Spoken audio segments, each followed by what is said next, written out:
안녕하십니까, 문광입니다. 탄어사상 한국학을 말하다 오늘은 이제 불교의 선과 화엄에 대한 스님의 사상을 통해서 이제는 회통 사상들을 본격적으로 공부해 보기로 하겠는데요. 오늘은 이제 주역 그리고 역학에 관련된 내용과 이것을 어떻게 불교적으로 회통했는가를 공부를 좀 하는 시간이 되겠습니다. 이 주역이나 역학만 해도 굉장히 공부할 것이 많습니다. 굉장히 어렵고요. 이 난해한 그런 그 공부가 됩니다. 그래서 유교 공부 가운데 타너 스님이 가장 중심되는 게 주역이다. 그 불교에서는 화엄이지만 유교에서는 그 주역이 가장 중심되는 그 학문이다. 근데 이것이 근본 사상으로 놓고 봤을 때 불교와 조금 더 다르지 않다 이렇게 말씀하시는 것이 타너 스님만의 어떤 독특한 사상이라고 볼 수가 있겠죠. 그래서 오늘은 이 교재 타너 선생의 사교 회통 사상 요 책의 내용을 조금 158쪽에 있는 내용인데 말이죠. 요 부분을 조금 이렇게 보면서 내용들을 조금 보면서 같이 한번 공부를 해봤으면 하는 생각이 있습니다. 158쪽에 뭐라 그랬냐면 말이죠. 역학과 선의 통철이다 이랬습니다. 이 역학과 주역을 바탕으로 한 그 역학의 세계와 불교의 선을 어떻게 하나로 꿰어가지고 회통을 했는지 그 내용에 대한 내용들입니다. 그래서 타너 스님은 불교를 제외하고서는 최고의 학설은 단연 주역이라고 그렇게 얘기를 한 겁니다. 불교 빼고는 전 이 세상에서 주역이 최고라는 말입니다. 이게 이제 스님의 독특한 사상이죠. 그 다음에 여기에 이제 타너 스님이 이제 주역을 번역하신 책이 바로 이 책입니다. 주역 선해라고 하는 책인데요. 주역을 선적으로 해석했다라고 하는 건데 이 책의 제목이 어디 나오느냐? 우리 책에 봤듯이 명말총초의 우익지육선사의 책입니다. 그러니까 스님이 이미 주역이라고 하면 유교의 이 주역의 그 계통들이 있지 않습니까? 성리학의 그 주자학의 대가인 그 주자가 가장 밝았던 것이 주역입니다. 그러니까 이 성리학을 주역의 역학적 세계로 다시금 재편했다고 할 만큼 주의라고 하는 분은 역학에 밝았던 분이거든요. 그래서 주역 본의 뭐 이런 책들이 아주 유명합니다. 그 위에 정명도 정의천, 그 앞에 소강절, 그 앞에 주렴계 이런 분들이 다 역학의 대가였거든요. 이런 분들의 많은 책들이 있는데 스님은 주된 텍스트로 이걸 주역선해라고 하는 책을 이렇게 텍스트로 잡았습니다. 그래서 이게 이제 제가 가지고 온 건 3권인데 이게 3권이 있어요. 3권이 있는데 이걸 가지고 번역을 하면서 우익지육선사의 주역선해를 가지고 중심으로 해서 번역을 하셨지만 그 중간중간에 유교의 해석인 이 정자나 주자의 이 그 주역의 그 번역 내용들을 같이 이제 번역을 같이 해주셨습니다. 그래서 유교와 불교의 역학적 내용들을 같이 아울러서 번역을 많이 하셨다. 근데 이 주역선해라고 하는 책은 말이죠. 우익지육선사의 주역선해인데 예를 들면 이제 주역의 건괴 같은 거 있습니다. 이게 어떤 책이냐면 주역 건괴가 있는데 예를 들면 뭐 이런 겁니다. 양효가 말이죠. 6개가 이렇게 모여 있는 거.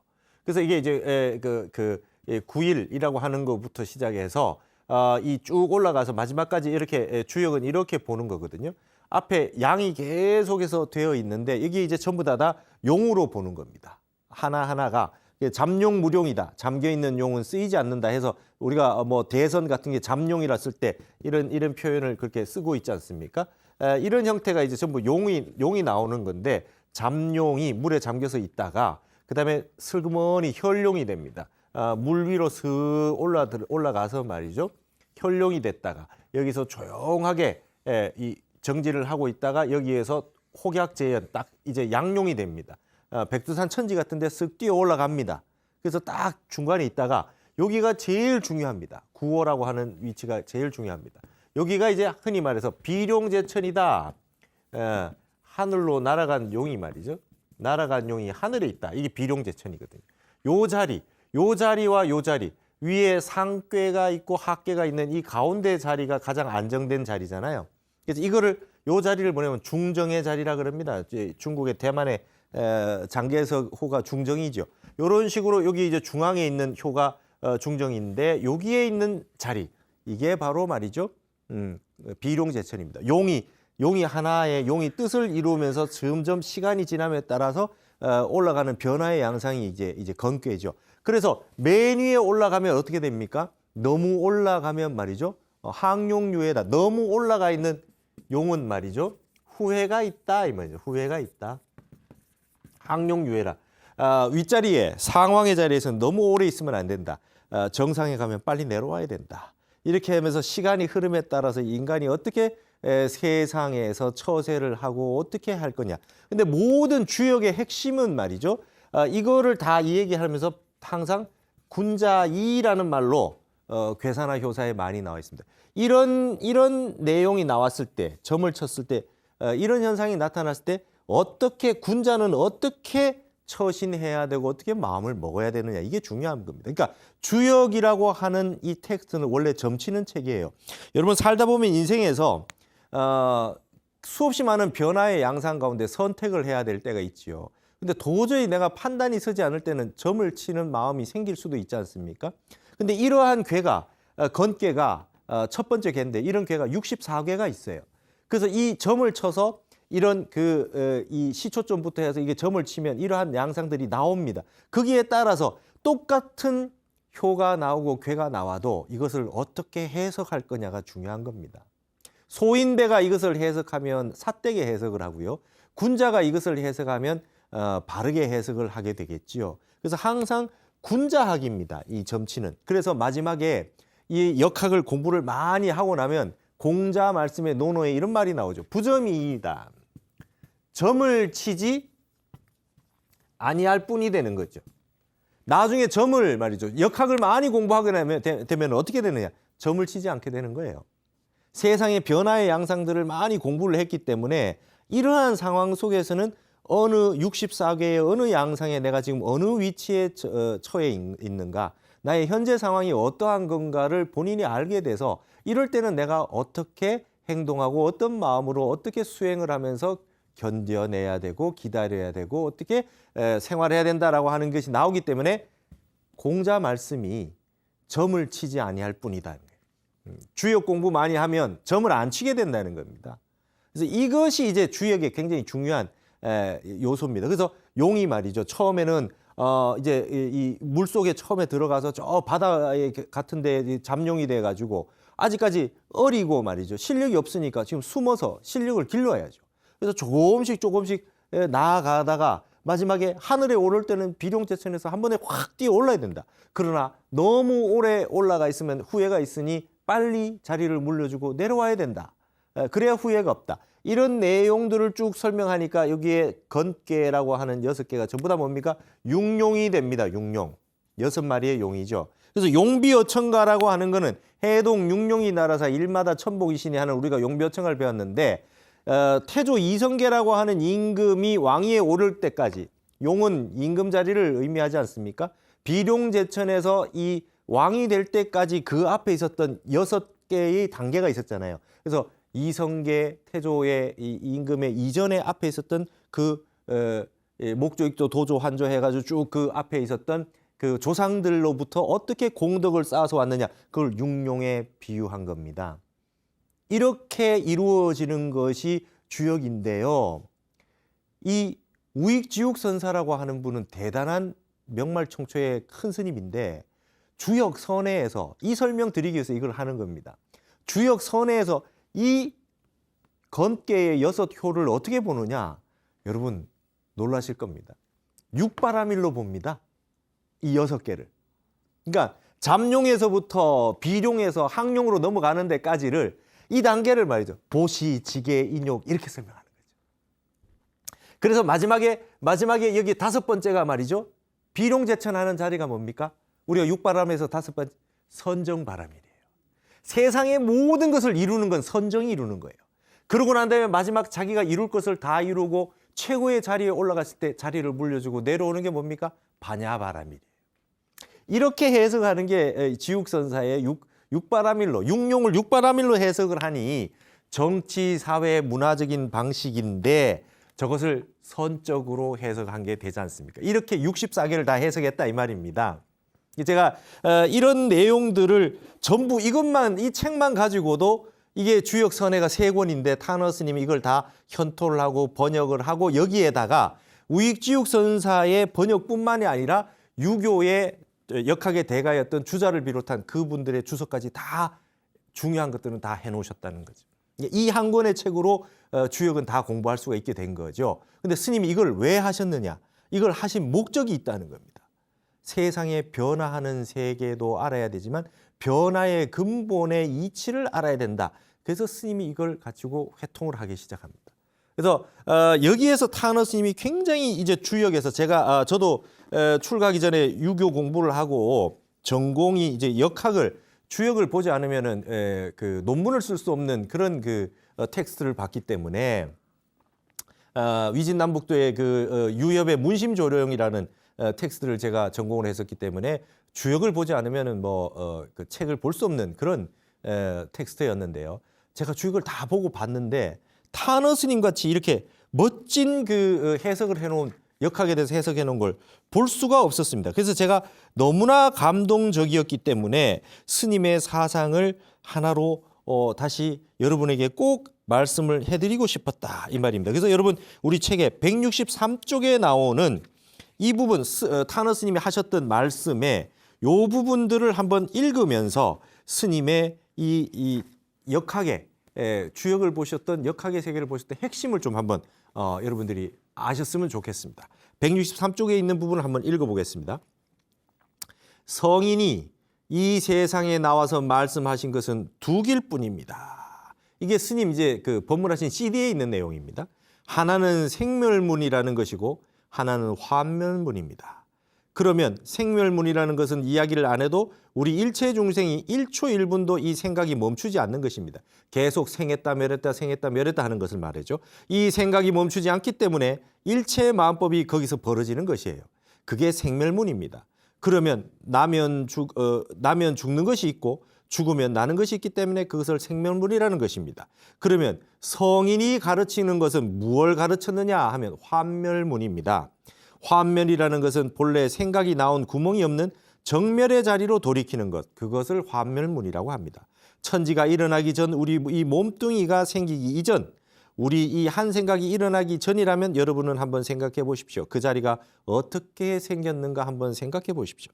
그 경지는 지옥도 없고 천당도 없고 성인도 없고 범부도 없고 너도 없고 나도 없고 옳은 것도 없고 그런 것도 없고 다 끊어진 것입니다. 그것을 환멸문이라고 합니다. 그런데 한 생각을 내고 볼 것 같으면 전부가 다 있습니다. 그러니까 이 3계 6도의 윤회가 벌어지는 것이 한 생각이 남으로부터 벌어지는 것, 한 생각이 없으면 다 없어지는 것입니다. 그러고 보면 한 생각이 나면 중생이요, 한 생각이 없을 때는 부처고, 한 생각이 경계에 부딪히면 중생이고, 한 생각이 경계를 여의면 부처고, 그래서 이 소식을 우주 만인간이 수천만 년을 내려오면서 범부로서는 알기가 어려운 것입니다. 이렇게 말씀을 하셨거든요. 그러니까 여러분 이 주역의 세계를 생멸문과 환멸문의 세계라고 이렇게 평가를 하신 거예요. 그래서 162쪽에 보시면 무엇이 생멸문이고 무엇이 환멸문이냐. 이게 이제 대승기실론의 핵심적인 내용인데 말이죠. 그걸 이렇게 평가하시는 거죠. 162쪽입니다. 이 우주는 근본인 태극에서 일어나서 음양, 사상, 8궤, 64궤로 펼쳐지는데 이러한 생생지도 계속해서 생생지위역이다. 주역개사절이 이렇게 나왔어요. 끊임없이 생하고 생해지는 이치, 이것을 영리라 그럽니다. 주역이라고 하는 것의 진리, 이치를 영리라 그래요. 근데 이렇게 펼쳐진 우주가 다시 64개, 8개, 사상, 음양, 태극으로 수렴하는 것을 역학이라고 한다는 겁니다. 그러면 타너 스님의 눈으로 본 주역은 점서, 점치는 책이나 일반적인 동양 철학 서적에 머물지 않고 일체 만유를 하나로 소급시키는 근본 원리를 성인이 제시한 것이라는 겁니다.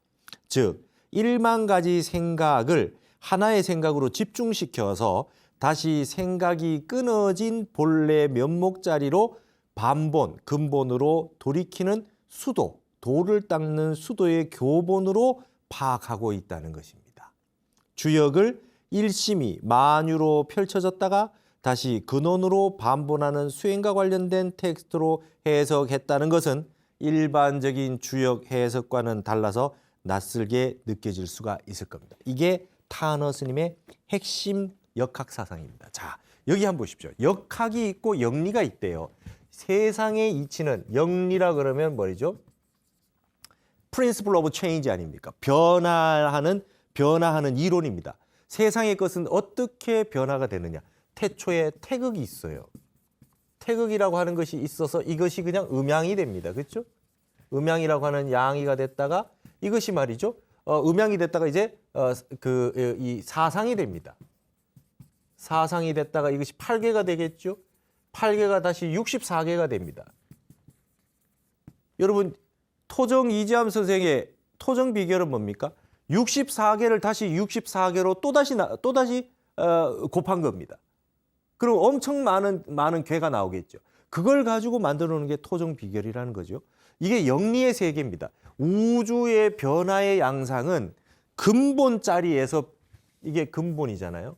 근본의 자리에서 이제 말이라고 하는 끝에 벌어지는 모든 세계로 펼쳐지는 세계죠. 이 변화의 양상들을 설명해 놓은 게 주역의 세계입니다. 그렇기 때문에 이거를 잘 연구하게 되면 세상의 모든 변화의 양상들을 우리가 추측할 수 있겠죠. 이거를 뭐라 그럽니까? 끊임없이 변화해서 뭔가 생겨나는 세계. 이거를 말이죠. 타너 스님은 불교적으로 회통을 해서 이걸 생멸문의 세계라 그런 거예요. 나고 죽는 세계가 쭉 펼쳐집니다.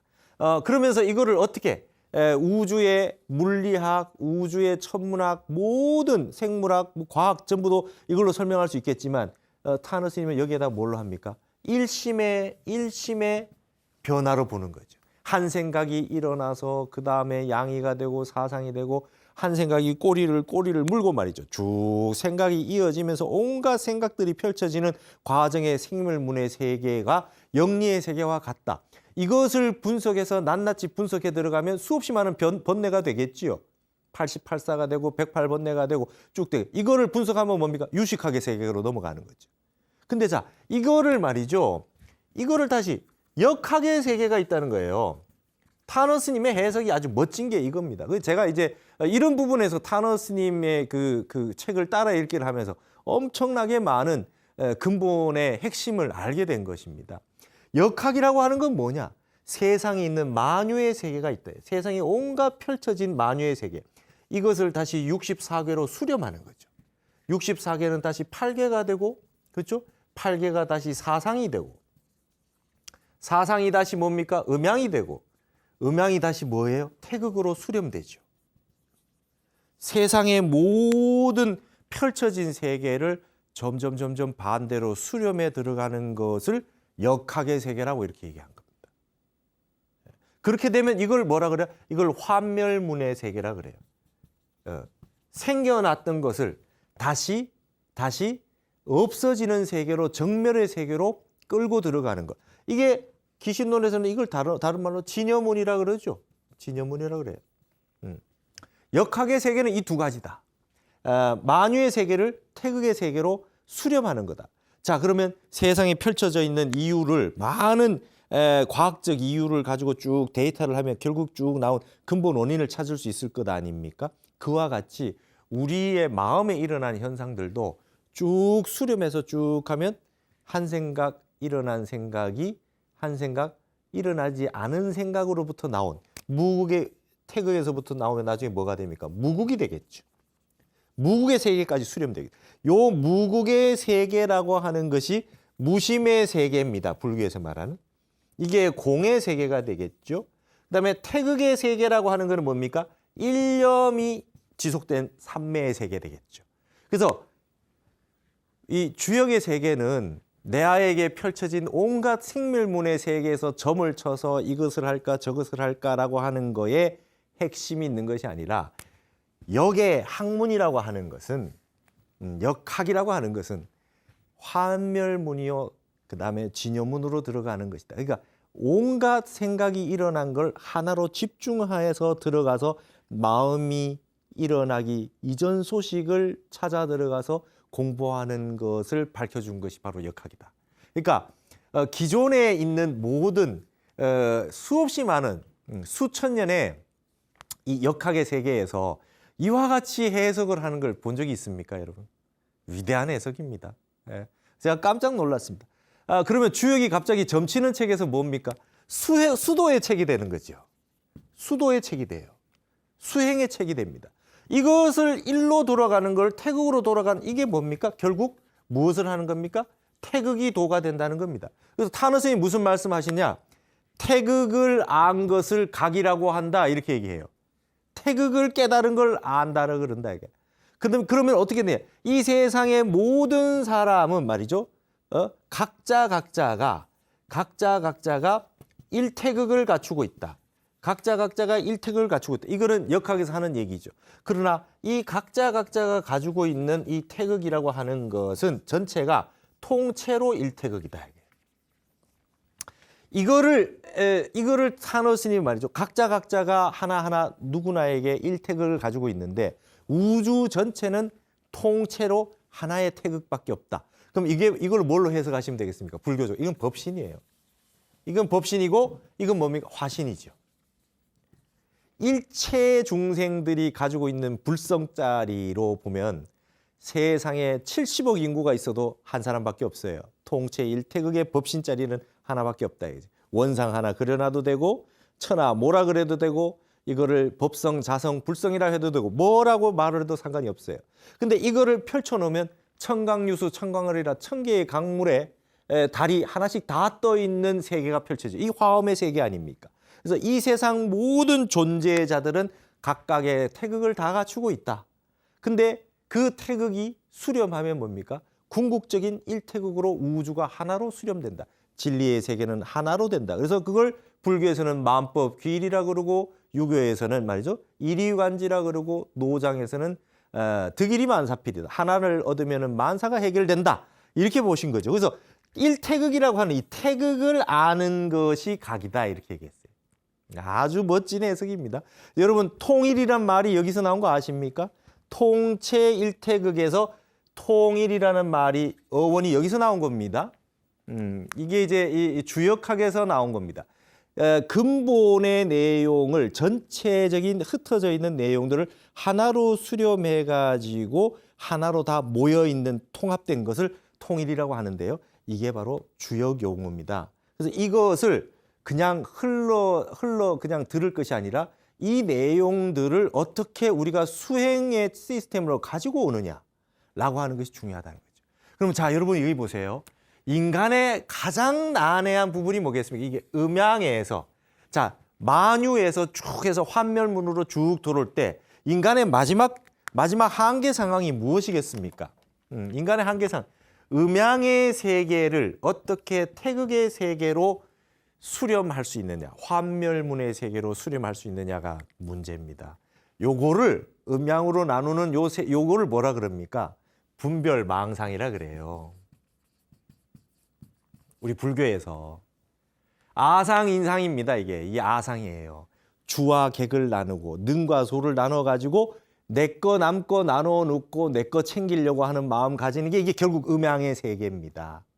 그러니까 이 세계를 어떻게 태극의 세계로 자타가 이 우주 법계와 내가 말이죠. 분리되지 않은 한 덩어리의 세계로 수행을 통해서 마음으로 회복할 수 있느냐 없느냐의 문제가 바로 역학의 세계가 보여주고 있는 세계다. 이렇게 얘기하고 있다는 거. 타너 스님이 본 역학이 제가 타너 스님의 모든 주역 이 텍스트를 다 공부를 해보니까 핵심이 이겁니다. 이것을 얘기를 해놨기 때문에 제가 타너 스님 전체 사상을 핵심을 요약해서 여기다가 책에다가 논문에다 이렇게 쓴 것이죠. 이것이 제가 파악한 타너 스님의 역학의 최고의 멋있는 장점이다. 이렇게 보는 사람을 제가 발견하기가 잘 어려웠다. 이렇게 명료하게 한 것이 없었다는 것이죠. 그래서 여러분 159쪽에 보면 타너 스님이 주역 개사전에 이 내용들 가운데 핵심이 뭐냐라고 하면 주역의 많은 내용들 가운데 그러면 문장으로 된 구절 중에 가장 핵심 구절이 뭐냐? 주역을 얘기해라, 강의해라. 1시간 만에 강의 다 끝내주십시오. 이렇게 강의하면 타너 스님은 이 구절을 들이대시는 겁니다. 주역 계사전에 말이죠. 계사전에 있는 내용입니다. 계사전 10장과 계사전 5장에 있는 이 두 문장입니다. 이 두 문장을 한번 보십시오. 159쪽 밑에 있어요. 역은 무사야하며 무위야하며. 역이라고 하는 것은 생각이 끊어진 세계라는 거예요. 이게 이제 주역 계사전, 흔히 주역 계사전은 주역의 10이라고 해서 10익, 날개 익자를 10익이라고 해서 공자가 이것을 말하자면 주석으로 단 논문이라고 이렇게 보통 얘기를 하고 있죠. 그래서 역은 무사야 무위하며 적연부동하며 일세 가미수통 천하지고 하나니 비천하 비천하지 지정이면 기 숭능이여 차리오 이랬습니다.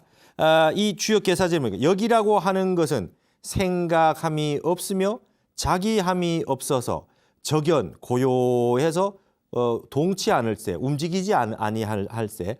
이것이 만약에 감해가지고 감하게 된다면 드디어 천하의 모든 연고를 통하게 되니 천하의 지극한 신이 아니면 그 누가 능히 이에 참여할 수 있겠는가. 역이라고 하는 것은 무사무위라 그랬어요. 무사무위. 생각이 없고 함이 없다. 여러분 우리 무위라고 하는 말 잘 아시지 않습니까? 생각이 끊어진 세계와 무위의 세계. 여기 불로 썼는데 이거 무로 보십시오.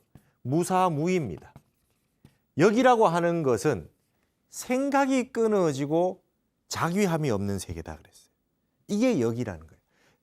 주역의 10익이나 주역 전체 텍스트에 많은 말들이 있는데 주역을 가장 정확하게 해석한 때문이 이거다. 타너 스님은 이렇게 제시를 해주고 있습니다. 그러면서 뭐라고 합니까? 적연부동이다. 근본의 역의 세계는 고요해서 부동이다. 움직이지 않는 세계다. 여러분 여기에 지금 태극이다. 이런 건 음양으로 나오기 이전 세계입니다. 고요해서 움직이지 않는 세계가 있어요. 근데 이것이 고요해서 움직이지 않는 세계가 있다가 이것이 갑자기 음양이라고 하는 어떤 변화, 변화라고 하는 형성이 일어나면 그렇게 되면 어떻게 됩니까? 가미수통이라 그래요. 이게 감응을 해서 그래서 드디어 말이죠. 통하게 된다는 거예요. 뭔가 보이지 않던 세계가 갑자기 보이는 세계로 감응을 해가지고 어떤 게 일어나면 그것이 서로 작용을 해서 뭔가 만들어진다는 거예요. 이게 천하의 양상입니다. 자, 여러분 기억나십니까? 유교의 중용에 우리 적연부동이라고 한 건 뭡니까? 희로애락이 일어나기 전에 중에 미발의 세계, 그렇죠? 미발의 세계가 바로 적연부동의 세계가 되는 거죠. 근데 이것이 한 생각이 일어나서 음양의 세계가 펼쳐졌어요. 그러면 감이 수통의 세계가 됩니다. 그걸 이발의 세계라 그러고 이게 절도에 딱 들어맞는 게 화의 세계라는 것이죠. 타너 스님은 이렇게 모든 세계를 말이죠. 진여문과 생멸문이라고 하는 형태로 놓고서 다 회통할 수 있었던 거죠. 그러면 여러분 진여문과 생멸문이라고 하는 게 뭡니까?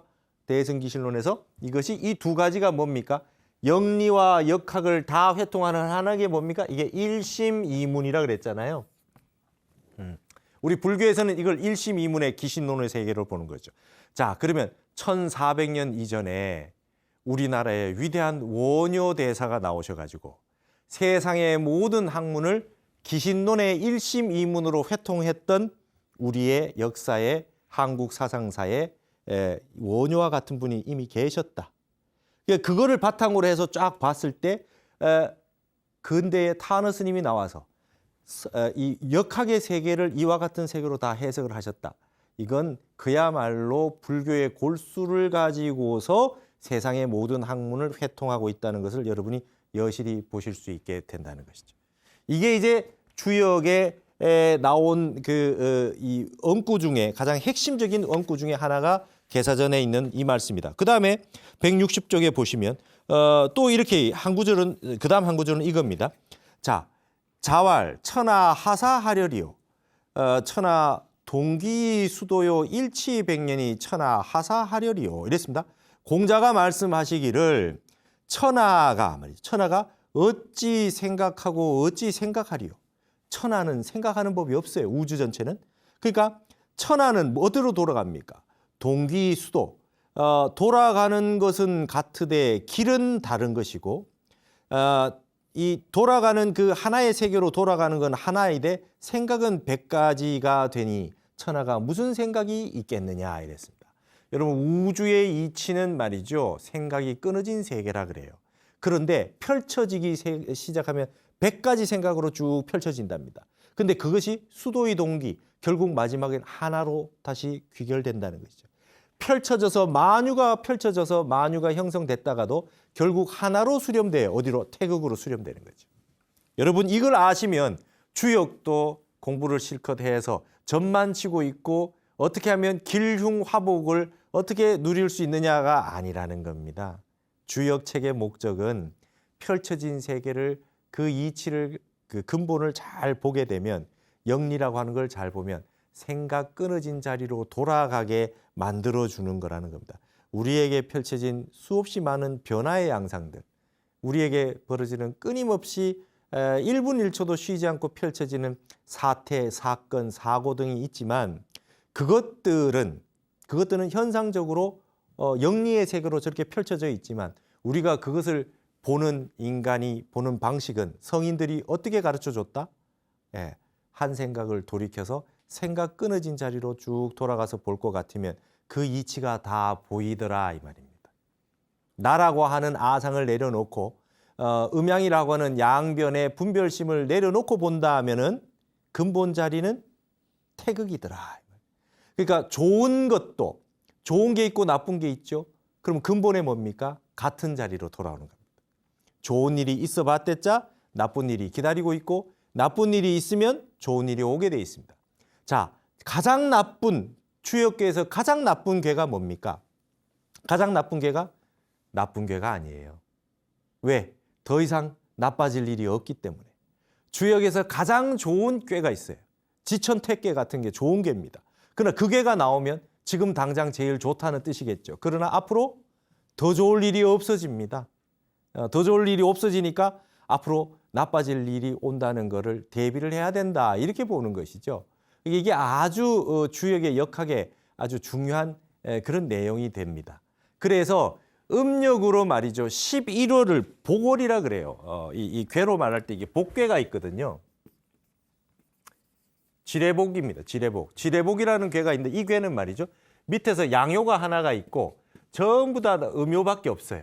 근데 여기에 양이 완전 공ቄ에서 음밖에 없던 세계에서 양이 하나 생긴 겁니다.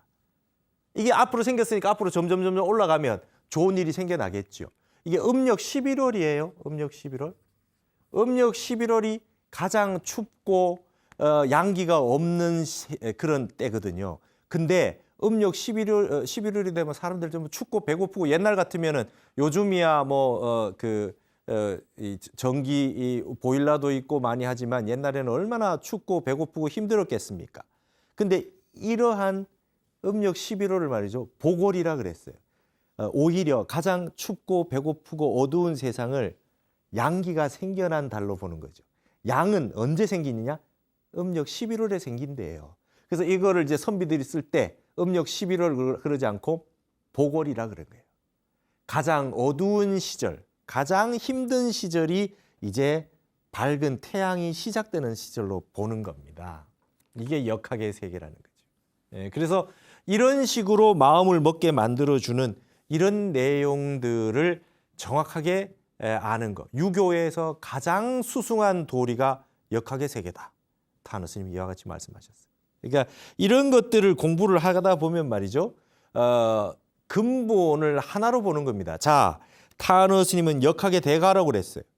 미래 예언을 하시고 미래 예견을 했다 이런 말을 합니다. 타너 스님은 예언이라는 말을 쓰신 적이 없어요.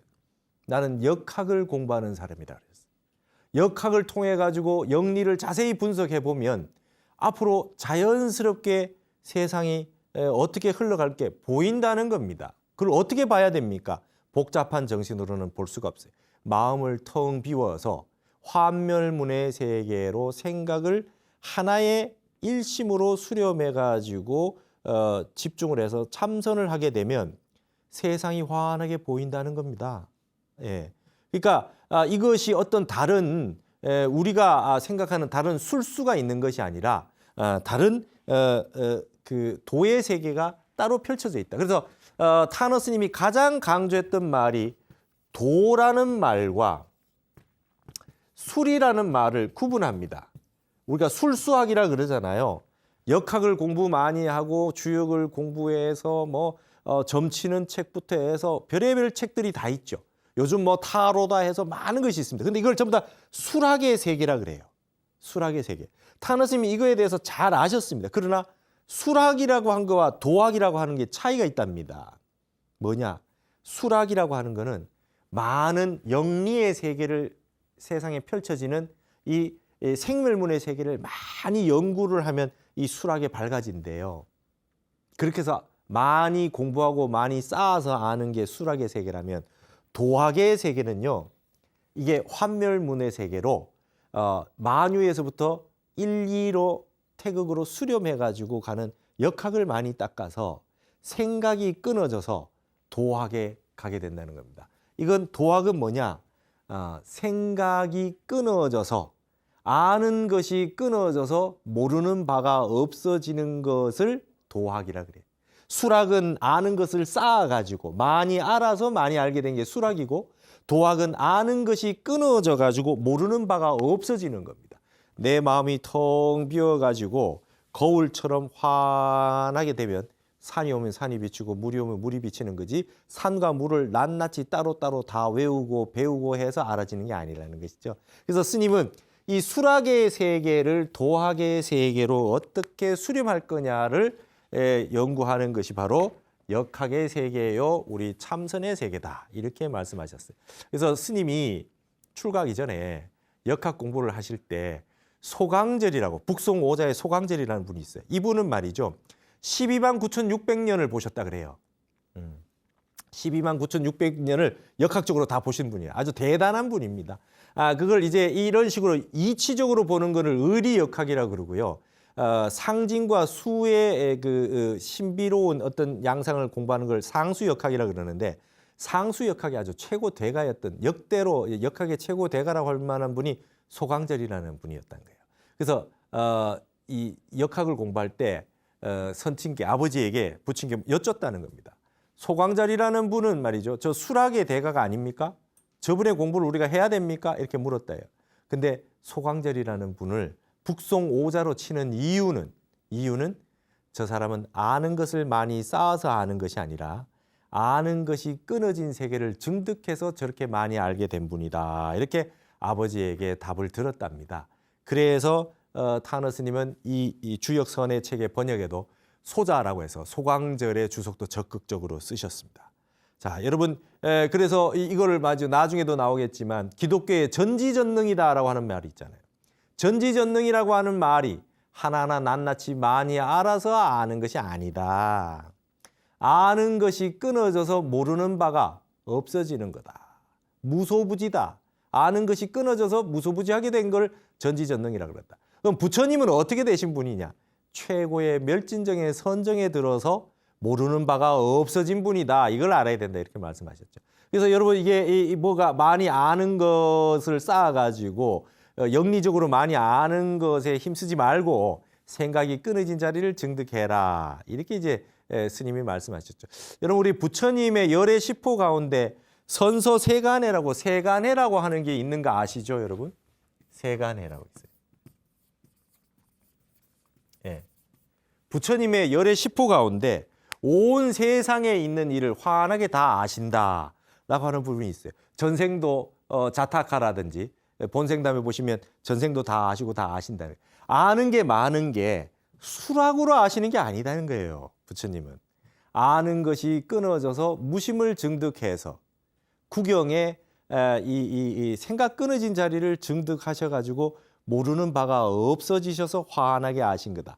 그래서 세상에 펼쳐져 있는 세간의 일도 환하게 아신다. 세간해라는 말은 바로 이러한 것이다라고 하는 것이 이제 타너 스님이 보셨던 이제 우리 이 동양학의 최고의 학문이라고 하는 역학의 세계를 이와 같이 설명을 하신 것입니다.